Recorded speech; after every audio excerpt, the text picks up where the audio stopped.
शुरुआत करने जा रहे हैं आज की एक सबसे बड़ी खबर के साथ, और सबसे बड़ी खबर यह है कि आर्यन खान जेल में कटेगी आर्यन खान की रात।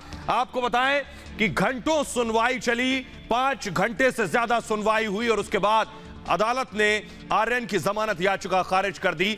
ऑर्थर रोड जेल आर्यन को ले जाया गया है और इसी जेल में रात कटने वाली है। क्या हुआ कोर्ट में और जेल में कैसे रहना होगा आर्यन को बताएंगे, पहले रिपोर्ट देखिए।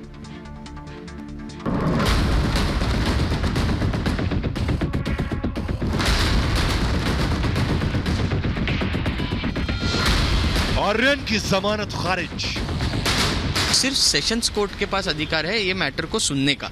इस वजह से उन्होंने वो bail application only on the maintainability ground हमारा बेल एप्लीकेशन रिजेक्ट कर दिया है। जेल में रहेगा बादशाह का बेटा।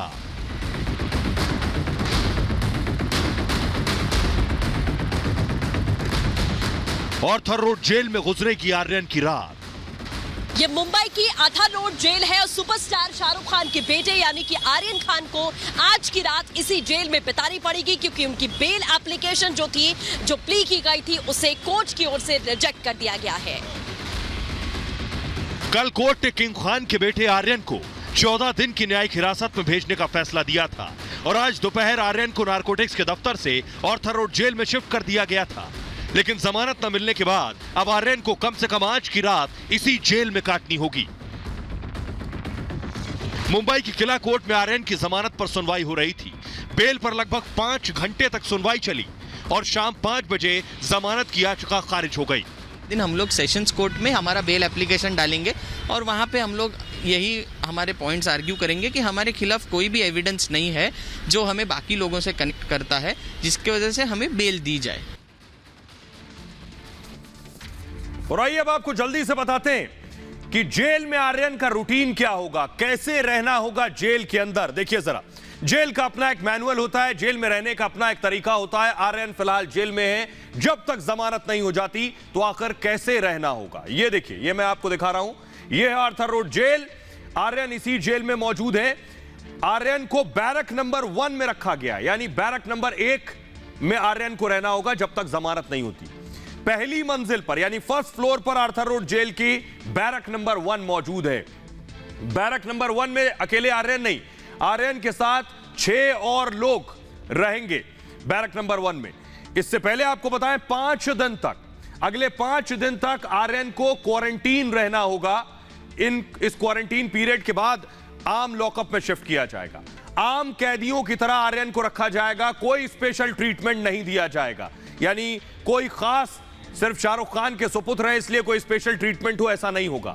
सिर्फ जेल का खाना दिया जाएगा जेल के अंदर।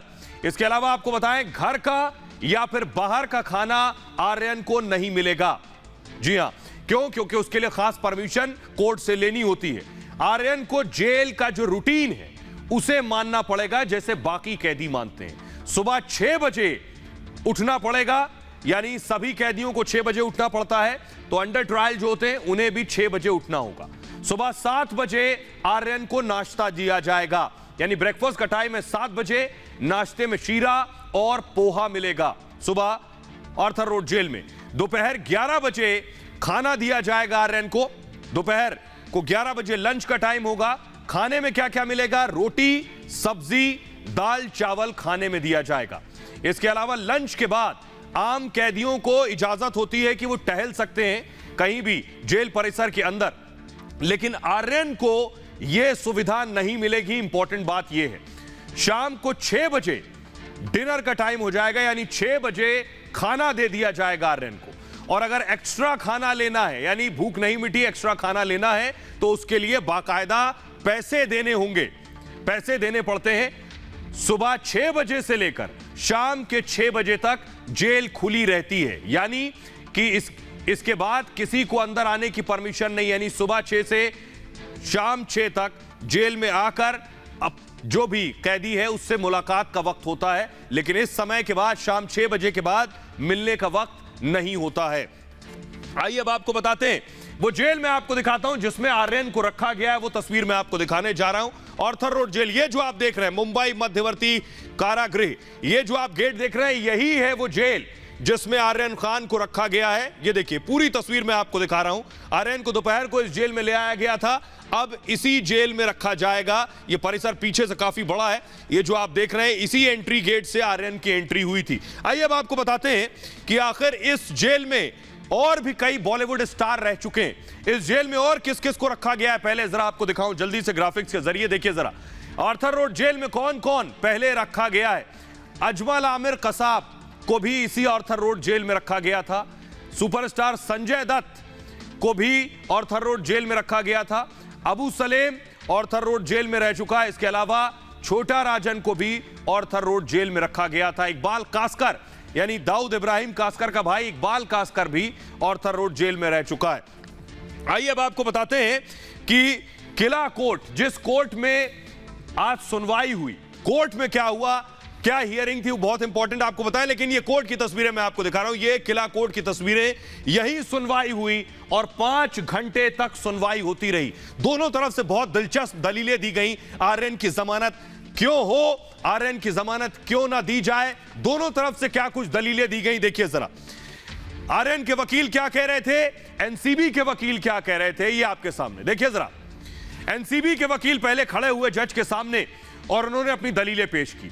एनसीबी के वकील ने कहा, ड्रग्स केस में 17 आरोपी अब तक गिरफ्तार हो चुके हैं। एक विदेशी नागरिक को गिरफ्तार किया गया है। यह एक बहुत बड़ी साजिश है, एनसीबी के वकील ने कहा। उन्होंने उसके बाद आर्यन के वकील ने जवाब में कहा, आयोजकों को आपने गिरफ्तार कर लिया है, जल्दी से मूव करेंगे, विदेशी नागरिक को आपने गिरफ्तार कर लिया है, लेकिन आर्यन का रोल नहीं है, यह कहा आर्यन के वकील ने। उसे वीवीआईपी गेस्ट के तौर पर आमंत्रित किया गया था। उसके बाद एनसीबी के वकील ने क्या कहा, देखिए जरा। एनसीबी के वकील ने कहा, अचित का नाम आर्यन अरबाज ने लिया है, जल्दी से मूव करेंगे, अचित को गिरफ्तार किया गया है। एनसीबी ने कहा, उसके पास से ड्रग्स मिली है, सभी का आमना सामना कराना है, यह एनसीबी के वकील ने कहा।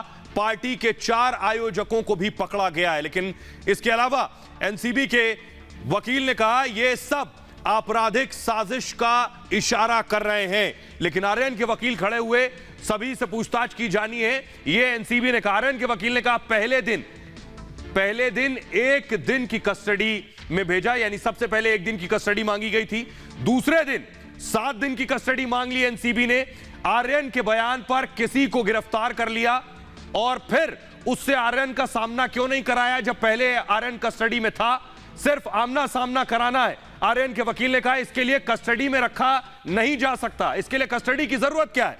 उसके बाद देखिए एनसीबी के वकील ने कहा, व्हाट्सएप चैट से कई जानकारियां मिली हैं और यह संयोग नहीं हो सकता है जो चैट से जानकारी मिली। आर्यन के घर पर अरबाज गया था, यह चैट से साबित हो गया, दोनों एक ही कार में गए थे। एनसीबी ने कहा यह महज संयोग नहीं है। इस पर आर्यन के वकील ने कहा, आर्यन प्रतीक के बीच व्हाट्सएप चैट मौजूद है, किसी में ड्रग्स या रेव पार्टी का जिक्र नहीं है। मुंबई में से गोवा ट्रिप को लेकर बातचीत हुई है, उस चैट में यह कहा आर्यन के वकील ने। प्रतीक ने अरबाज को इनवाइट किया था, आमंत्रित किया था। आर्यन किसी को लेकर क्रूज पर नहीं गया था। एनसीबी के वकील ने इस पर दलील दी, चैट में फुटबॉल को लेकर बातचीत हो गई है, यानी आर्यन की जो चैट है उसमें फुटबॉल को लेकर बातचीत है। यहां फुटबॉल का मतलब बड़ी मात्रा में ड्रग्स से है। आर्यन के वकील ने कहा, जिस चैट के बारे में बोला जा रहा है यह फुटबॉल पर है और फुटबॉल में ड्रग्स नहीं होता, यानी यही बात कल भी आर्यन के वकील ने कही थी। एनसीबी ने कहा, आर्यन की जमानत का मैं विरोध करता हूं, आर्यन को जमानत नहीं दी जानी चाहिए। अंतरिम बेल या रेगुलर बेल पर यह कोर्ट फैसला ही नहीं सुना सकता। सबसे बड़ी बात जो एनसीबी ने कहा कि आपको अधिकार नहीं है इस कोर्ट को फैसला देने का बेल पर, इस कोर्ट में जमानत पर फैसला नहीं हो सकता।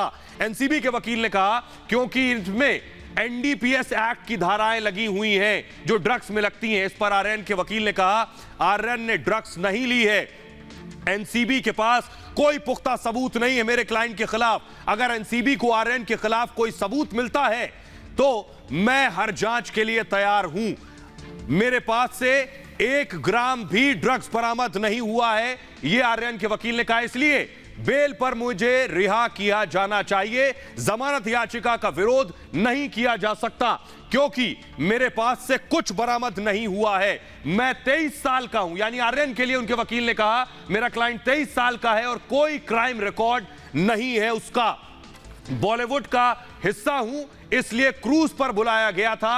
आमने सामने की पूछताछ तब भी हो सकती है जब मैं जमानत पर बाहर रहूं। यह सब कुछ सुनने के बाद बड़ा दिलचस्प है, आपको बताएं अदालत ने क्या कहा, क्योंकि एनसीबी के वकील ने कहा था कि अदालत को अधिकार नहीं है इस मामले में जमानत देने का। तो आइए अब आपको बताते हैं कोर्ट ने क्या कहते हुए जमानत खारिज कर दी। देखिए जरा, अदालत ने फैसला दिया। अदालत ने कहा मैं सभी आवेदनों को मैंने सुना, याचिका हमारे सामने सुनने योग्य नहीं है। सबसे इंपॉर्टेंट बात जो अदालत ने कही, रेगुलर बेल के लिए एनडीपीएस स्पेशल कोर्ट जाए, इस कोर्ट से जमानत उचित नहीं है, जमानत याचिका खारिज करता हूं। यानी इस वजह से आप बेल के लिए सेशंस कोर्ट जाइए, इस वजह से आर्यन की जमानत याचिका खारिज हो गई। आइए अब आपको बताता हूं मैं कि आर्यन के पास अब ऑप्शन क्या है, विकल्प क्या है, क्या उन्हें जमानत मिलेगी, जमानत के लिए कब जाएंगे, ये आपको बताएंगे। लेकिन उससे पहले आपको बताते हैं कि बॉलीवुड, आइए आपको सुनवाते हैं कि एनसीबी के जोनल डायरेक्टर समीर वानखेड़े क्या कह रहे हैं, जिन्होंने आर्यन को गिरफ्तार किया था। सुनिए जरा। कहा था कि मजिस्ट्रेट कोर्ट में बेल को अपोज किया जाएगा, प्रोजो अपोज किया जाएगा, जो कि हुआ भी आज। सेशंस कोर्ट में भी क्या, उस बारे में मैं कोई टिप्पणी नहीं करूंगा, जैसा आएगा आप देखेंगे। Thank you very much. तो अमूमन समीर वानखेड़े इसी तरह का जवाब देते हैं क्योंकि एक बहुत अनुशासित वो अधिकारी हैं। आइए अब आपको बताते हैं कि बॉलीवुड का रुख क्या है आर्यन की इस गिरफ्तारी पर और जब तक वो जेल में रहेंगे। आर्यन को अगले 14 दिन तक ऑर्थर रोड जेल में रहना पड़ सकता है। आज कोर्ट ने उन्हें जमानत देने से इनकार कर दिया। आर्यन गुनाहगार हैं या बेगुनाह हैं ये तो कोर्ट तय करेगा, लेकिन एक परिवार के लिए इससे बड़ा सदमा कोई हो नहीं सकता कि उसका बेटा ड्रग्स के मामले में सलाखों के पीछे, और वो भी तब जब उसकी मां का 51वां जन्मदिन हो और पार्टी की धूमधाम से तैयारी की गई हो। हालांकि ये पार्टी तो कैंसिल कर दी गई, लेकिन इस मौके पर आर्यन की बहन सुहाना खान ने सोशल मीडिया पर एक पोस्ट शेयर किया। जी हां, जो पोस्ट शेयर किया, ये पोस्ट शाहरुख खान और गौरी खान की एक तस्वीर है जिसमें दोनों एक दूसरे की बाहों में है। यह तस्वीर शाहरुख और गौरी की एक फोटोशूट की तस्वीर है। सुहाना ने फोटो शेयर करते हुए लिखा है हैप्पी बर्थडे मां। सुहाना का ये कोट जो उन्होंने आज लिखा है, आज गौरी खान का जन्मदिन है। सुहाना का ये पोस्ट बेहद इमोशनल है जिसे हजारों लोगों ने लाइक किया है, जिसमें कई बॉलीवुड सेलिब्रिटी भी शामिल हैं। बेटा अगर जेल में हो तो ऐसे वक्त में हौसला बढ़ाने वालों की सख्त दरकार होती है। फिल्म डायरेक्टर फराह खान उन्हीं में से एक हैं। फराह खान ने गौरी खान को उनके बर्थडे पर बधाई देते हुए लिखा है, क्या लिखा है फराह खान ने, मां की ताकत सबसे बड़ी होती है, माता पिता की दुआएं पहाड़ों और समुद्र को भी हिला सकती हैं। सबसे मजबूत मां और महिला जिनकी हिम्मत को मैंने पिछले कुछ हफ्तों में खुद देखा है, उन्हें जन्मदिन की शुभकामनाएं। फराह खान ही नहीं, गुरुवार को अभिनेता ऋतिक रोशन ने भी आर्यन खान का हौसला बढ़ाने वाला एक पोस्ट इंस्टाग्राम पर साझा किया था। सुनील शेट्टी के बाद ऋतिक पहले बड़े स्टार थे जिन्होंने आर्यन खान के समर्थन में कुछ कहा था। ऋतिक रोशन ने अपने पोस्ट में लिखा, ऋतिक ने लिखा, तुम दानव की आंखों में देखो और अपना धैर्य बनाए रखो। समझो आज का यह घटनाक्रम तुम्हारे कल को आकार देगा और तुम्हारा कल सुनहरा है, लेकिन तुम्हें अंधेरे से होकर गुजरना है। धैर्य रखो, शांत रहो और अपने आप की जिम्मेदारी लो। उस रोशनी पर विश्वास रखो जो तुम्हारे भीतर है। लेकिन ऐसा नहीं है कि पूरा बॉलीवुड आर्यन खान को सपोर्ट कर रहा है। ऋतिक रोशन ने जैसे ही आर्यन के समर्थन में पोस्ट किया, कंगना रनौत ने पलटवार करने में देरी नहीं की। कंगना ने सोशल मीडिया पर पोस्ट करते हुए लिखा, अब सभी माफिया आर्यन खान के बचाव में सामने आ रहे हैं। हम गलतियां करते हैं लेकिन हमें महिमा मंडन नहीं करना चाहिए।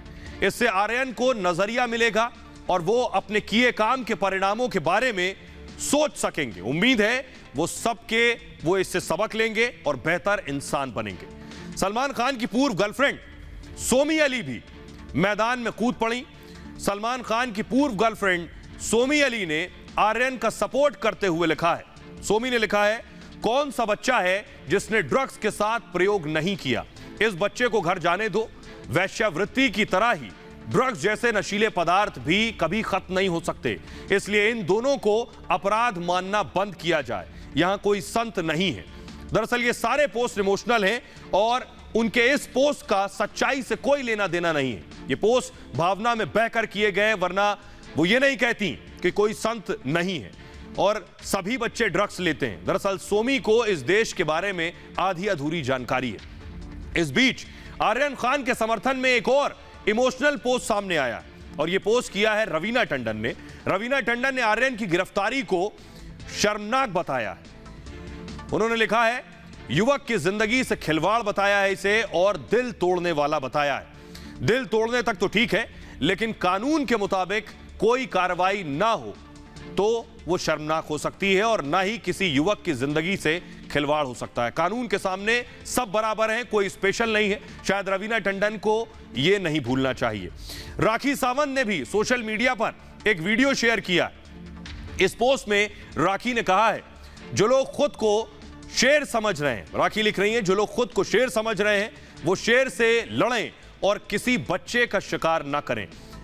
अब इस पोस्ट का मतलब क्या है वो राखी अच्छे से बता सकती है, लेकिन इसे और अच्छे से समझने के लिए राखी सावंत को सुनिए। सैड, हम सब मिलकर प्रे करें कि आर्यन को जल्द से जल्द बेल मिल जाए। आर्यन खान को आई डोंट नो क्या सच क्या झूठ है, कौन किसे फंसा रहा है। मैं तो एक ही बात कहना चाहती हूँ, अगर आप लोग शेर हो तो शेर से लड़ो, गीदड़ बन के बच्चे का शिकार मत करो। और आइए अब आपको बताते हैं कि आखिर आर्यन के पास विकल्प क्या है। आर्यन को क्या जमानत मिल सकती है, कब तक जेल में रहना पड़ सकता है, कितने और दिन आर्थर रोड जेल में रहना होगा, ये देखिए जरा।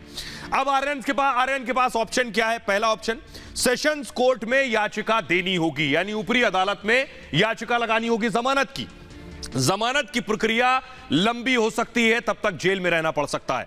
दूसरे शनिवार को कोर्ट की छुट्टी है, कल सेकंड सैटरडे, इसलिए कोर्ट की छुट्टी है। आर्यन के वकील वेकेशनल बेंच में जा सकते हैं, कल उनके पास एक ये ऑप्शन है, लेकिन वो बहुत इमरजेंसी की सिचुएशन में होता है। याचिका दायर करने की वो कोशिश करेंगे कल वेकेशन बेंच में।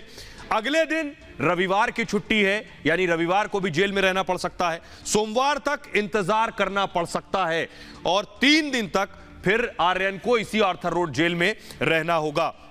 आइए अब आपको बताएं आर्यन के जो वकील हैं वो वकील कौन है, ये आपको बताने जा रहे हैं। पहले उनकी तस्वीर दिखाऊंगा मैं आपको। ये आर्यन के वकील सतीश मान शिंदे जो कोर्ट में पहुंचे, तस्वीर हम उनकी आपको दिखा रहे हैं। यही आर्यन का केस लड़ रहे हैं। ये कोई छोटे मोटे वकील नहीं, बहुत बड़े वकील हैं, इसीलिए उनकी जो दलीलें हैं वो अब तक सामने आई और सोशल मीडिया पर भी उनकी दलीलें छाई हुई हैं। कौन है आर्यन के वकील, जरा उनके बारे में आपको बताते हैं, उनका तारुफ कराते हैं। आर्यन के जो वकील हैं वो देश के सबसे महंगे वकीलों में से एक हैं, सतीश मान शिंदे। कई बड़ी हस्तियों का केस लड़ चुके हैं सतीश मान शिंदे। सलमान खान, आपको याद होगा, सलमान खान का केस भी सतीश मान शिंदे ने लड़ा था। सलमान को 2 केस में बरी करवाया था मान शिंदे ने। संजय दत्त का केस भी सतीश मान शिंदे लड़ चुके हैं। संजय दत्त को रिहा करवाने पर भी सुर्खियों में आए थे सतीश मान शिंदे। रिया चक्रवर्ती का केस भी इन्होंने लड़ा था और राम जेठमलानी के अंडर में प्रैक्टिस की थी सतीश मान शिंदे ने। ये उनका तारुफ है। आइए अब आपको बताते हैं, इस बीच आर्यन के साथ आपको याद होगा एक शख्स ने सेल्फी ली थी। वो सेल्फी जिसने ली थी अब वो फंस गया है, उसके बारे में आपको बताते हैं। इसी बीच ड्रग्स केस में आर्यन के साथ सेल्फी लेने वाले एक शख्स की तस्वीर वायरल हो गई। ये जो आप देख रहे हैं, इसकी तस्वीर आपने बहुत देखी होगी। ये जो शख्स आप देख रहे हैं, ये शख्स फंस गया है। इस तस्वीर पर लोग सोशल मीडिया पर तरह तरह की प्रतिक्रियाएं दे रहे हैं। इसमें एक शख्स आर्यन खान के साथ सेल्फी लेता दिखाई दे रहा है। इसके बाद लोग पूछ रहे हैं क्या ये एनसीबी का अधिकारी है जो आर्यन से पूछताछ कर रहा है। कई तरह के सवाल हुए। एनसीबी ने बाकायदा बताया कि यह उनका कोई अधिकारी नहीं है जिसने सेल्फी ली। एनसीपी नेता नवाब मलिक ने भी बाकायदा प्रेस कॉन्फ्रेंस कर इस शख्स को लेकर सवाल उठाए थे। आपको बताते हैं कि कौन है शख्स जो सेल्फी लेकर फंस गया। दरअसल इस शख्स का नाम है किरण गोसावी। किरण गोसावी पर पुणे में केस दर्ज है। 2018 में आपको बताएं 420 का केस दर्ज हुआ था इसके ऊपर। पुणे पुलिस तब से किरण को तलाश रही है। मलेशिया में नौकरी दिलाने के नाम पर ठगी का इस पर आरोप है। नौकरी दिलाने के नाम पर उसने 3 लाख की ठगी की थी। अब यह तस्वीर सामने आने के बाद पुणे पुलिस किरण को शिद्दत से तलाश रही है। एनसीबी ने इस पर सफाई देते हुए कहा कि सेल्फी में दिख रहा शख्स एनसीबी का अधिकारी या कर्मचारी नहीं है। आइए अब आपको बताते हैं कि जब यह शख्स पहुंचा, यानी आर्यन के साथ सेल्फी ली, उसके बाद आर्यन का एक स्टेटमेंट रिकॉर्ड हुआ। यानी क्रूज से जब आर्यन को लेकर आया गया, वो स्टेटमेंट अब सार्वजनिक हुआ है। आर्यन ने क्या कुछ कहा था उस स्टेटमेंट में, आइए आपको बताते हैं। आर्यन का वो बयान, आर्यन ने उस बयान में क्या कुछ कहा है। आर्यन ने जो एनसीबी को स्टेटमेंट दिया है उसके हिसाब से दोस्त प्रतीक ने जो पार्टी क्रूज पर हो रही थी उसकी जानकारी दी थी। प्रतीक ने आर्यन को, प्रतीक ने पार्टी आयोजक से मिलवाया था, यानी ऑर्गेनाइजर जो था उससे मिलवाया था। यह आर्यन का स्टेटमेंट है। वीवीआईपी गेस्ट के तौर पर आर्यन को बुलाया गया था और क्रूज पार्टी में दरअसल ग्लैमर को जोड़ना था, यह मंशा थी। आर्यन ने अपने स्टेटमेंट में इस बात को कहा है। पार्टी में करीब 1300 लोग मौजूद थे। आर्यन के हिसाब से सिर्फ 17 लोगों को गिरफ्तार किया गया इस दौरान, और पार्टी में अरबाज पहले से मौजूद था, आर्यन ने कहा है। और क्रूज पर जाने से पहले एनसीबी ने आर्यन से सवाल पूछे थे। क्रूज पर चढ़ते ही पूछा गया क्या आर्यन ने ड्रग्स ली थी, और मेरे बैग की तलाशी ली गई और उसमें से कुछ नहीं मिला। यह आर्यन का स्टेटमेंट है। मेरा पार्टी के आयोजकों से कोई संबंध नहीं है, और अरबाज के साथ दोस्ती से भी इनकार नहीं किया है। आर्यन ने अरबाज की गतिविधियों में वो किसी तरह से शामिल नहीं रहा है। आइए अब आपको बताते हैं कि आर्यन पर अगर ये जो आरोप लगे हैं ये साबित हो गए तो आखिर आर्यन को कितनी सजा हो सकती है, क्योंकि जो कुछ बरामद हुआ है, एनसीबी का कहना है बहुत सी ड्रग्स बरामद हुई है। एनसीबी ने यह आरोप लगाया कि आर्यन ने ड्रग्स का सेवन किया है, लेकिन जो धाराएं लगाई गई हैं ये अगर साबित हो गई तो कितने साल की सजा हो सकती है। देखिए जरा ग्राफिक्स के जरिए मैं आपको दिखा रहा हूं आर्यन को कितने साल जेल की सजा हो सकती है। सेक्शन 8C लगा है, इसका मतलब है ड्रग्स रखना, बेचना और इस्तेमाल करना। ये सेक्शन 8C लगा है आर्यन पर। इसके तहत 10 साल तक की सजा हो सकती है। सबसे इंपॉर्टेंट ये है 2 लाख तक का जुर्माना लगता है। सेक्शन 20B यानी भांग के लिए लगाई जाती है सेक्शन 20B, इसके बारे में आपको बताएं 10 साल तक की जेल हो सकती है इसके तहत, 1 लाख का जुर्माना हो सकता है। और सेक्शन 27 इसका मतलब है ड्रग्स का इस्तेमाल करना, 1 साल तक इसमें जेल हो सकती है और 20,000 रुपए जुर्माना लगता है। सेक्शन 35 मानसिक हालत और मंशा से संबंधित है ये धारा, और ड्रग्स की मात्रा के हिसाब से इसमें सजा होती है कि कितनी ड्रग्स की मात्रा मिली है। आइए अब बात करते हैं आर्यन की गिरफ्तारी हुई एक रेव पार्टी से, क्रूज से। आपको बताते हैं ये रेव पार्टी है क्या, दरअसल यहां कैसे ये रेव पार्टी ऑर्गेनाइज की जाती है और कहां कहां छिपाकर इसमें ड्रग्स ले जाया जाता है। पहले रिपोर्ट देखिए।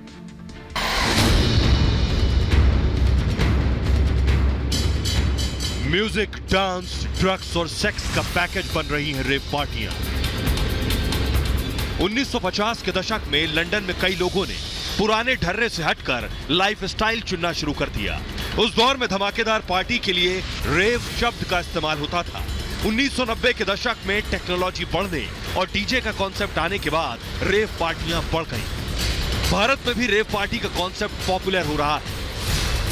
रेव पार्टियों का आयोजन गुपचुप तरीके से होता है। जंगलों में ऐसी पार्टियां ऑर्गेनाइज की जाती हैं या फिर समुद्र के चलते क्रूज में रेव पार्टी की जाती हैं। हमारी तैयारी चालू है और ज़ोर से है, एंड व्हाटएवर लीगली हमारे केस के बेटरमेंट में प्रोसिक्यूशन की तरफ से कोई भी कमी नहीं छोड़ेंगे। सर, हमने 1 साल में, पिछले साल में देखा कि किस तरीके से नारकोटिक कंट्रोल ब्यूरो की जो टीम है वो महाराष्ट्र हो या फिर गोवा हो, फिर चाहे बॉलीवुड से जुड़े हो या फिर पॉलिटिशियन से जुड़े हो, लेकिन कहीं ना कहीं अब सवाल जो है वो एनसीबी पर भी उठ रहा है, क्योंकि हमने देखा कि खुद एनसीबी के कुछ जो लीडर है वो एक सवाल एनसीबी के कार्रवाई पर उठा रहा है। हम लोग जो उनके सवाल है उसके ऊपर ऑलरेडी हम लोग ने एक प्रेस रिलीज जारी किया है। बट इन एनी केस कोई ग्रीवियंस है या कोई प्रश्न उनके मन में होता है, वो कोर्ट में माननीय न्यायालय के सामने हम लोग प्रस्तुत करेंगे। ठीक है।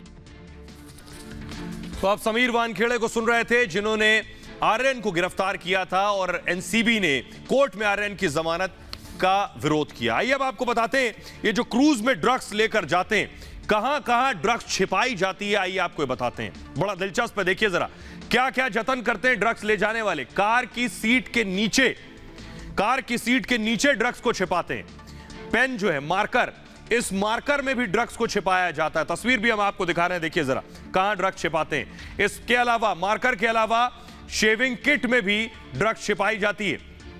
हाइलाइटर, लिपस्टिक का जो ट्यूब है, इसमें ड्रग्स छिपाई जाती है। टी बैग्स, टॉफी के डिब्बे, ये भी ड्रग्स छिपाने का अड्डा है। स्विच बोर्ड में भी इस तरह के ड्रग्स का सेवन करने वाले ड्रग्स छिपाते हैं और बाथरूम के वेंटिलेटर पर भी ड्रग्स को छिपाया जाता है।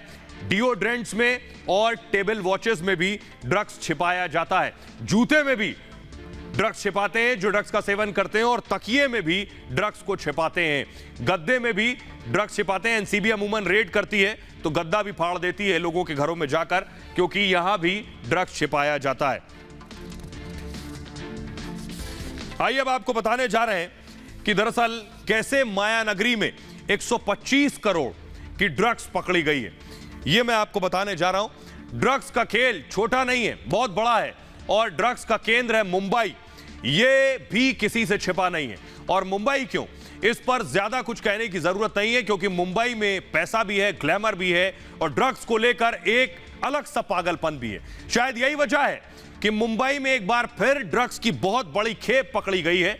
डीआरआई यानी राजस्व खुफिया निदेशालय की टीम ने मुंबई बंदरगाह पर छापा मारकर इसे जब्त किया। डीआरआई ने मुंबई बंदरगाह पर, आपको बताऊं, 25 किलो हेरोइन पकड़ी है।